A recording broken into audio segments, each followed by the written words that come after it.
This is 5 Minute Friday on how only beginners know everything.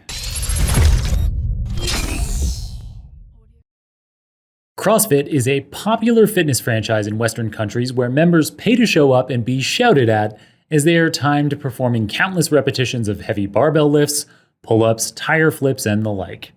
The idea of functional fitness, which CrossFit is the leading brand within, is to develop a highly transferable set of physical skills across many domains: cardiovascular, strength, mobility, accuracy, so that you can excel in any real-world scenario you may encounter.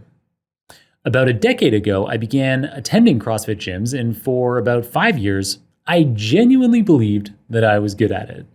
In my mind, I could outcompete anyone else in the class. I could lift heavier deadlifts, do more push-ups, run faster than the guy next to me. I remember really believing this when the guy next to me would turn out to be able to lift a heavier weight, do way more pull-ups, or run way faster. I would chalk it up to me having a bad day, or I'd make the excuse in my own mind that particular workout that day, well, maybe that wasn't the one for me, but I generally excel at this sport. As a beginner, I thought I knew everything about CrossFit and that I was great at it. 4 years ago, about 6 years after having started CrossFitting, for the first time I began attending classes with great regularity and consistency. It was finally no longer something I squeezed into my week, but something I was committed to, that I built my schedule around so that I didn't miss workouts. This was a humbling experience. No longer a complete beginner, and getting more regular recordings of my performances, I could more realistically evaluate my capabilities relative to those around me.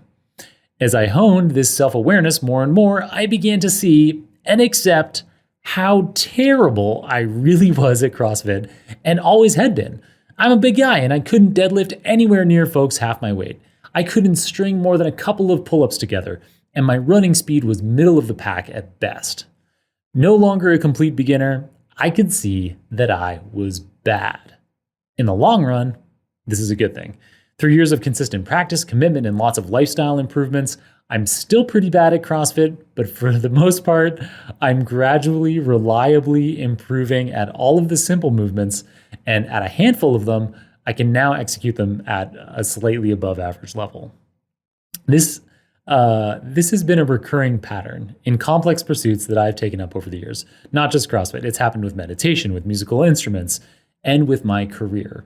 In all of these, as a beginner, I somehow completely deluded myself into thinking I knew everything. In data science careers, I see this only beginners know everything pattern time and again. Not with everyone, but I see it a lot. People who have worked through a few introductory data science textbooks, or are fresh out of a data science boot camp, or out of an undergraduate degree in a quantitative discipline, most of these folks have largely been provided with entirely clean data sets to work with. The problems they've been asked to solve by their textbook questions or their instructors have clear solutions, and they build on the material they've formally studied in the preceding days or weeks. This can build a false sense of security. These beginner data scientists, some of them, are sure they know everything. But guess what? It's only beginner data scientists who know everything. It might be years before they start to have enough of an understanding of the field that they can start to perceive their level of ability more accurately relative to their peers. It is then that they start to realize that the field of data science is so vast that they don't really know much at all, and they never will. There's an adage for this so overused that it's a cliche. It's the more you know, the more you realize you don't know. Indeed, as I detailed in episode 472, in a data science career, the learning never stops.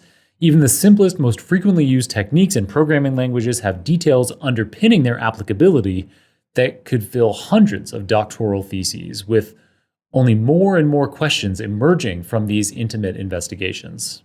This, again, as I said in episode 472, is one of the aspects that makes a data science career so endlessly exciting. For the curious-minded, there's much more than a lifetime of deeply fascinating aspects to explore, and each year these multiply across journal articles, datasets, sensors, software libraries, and commercial applications.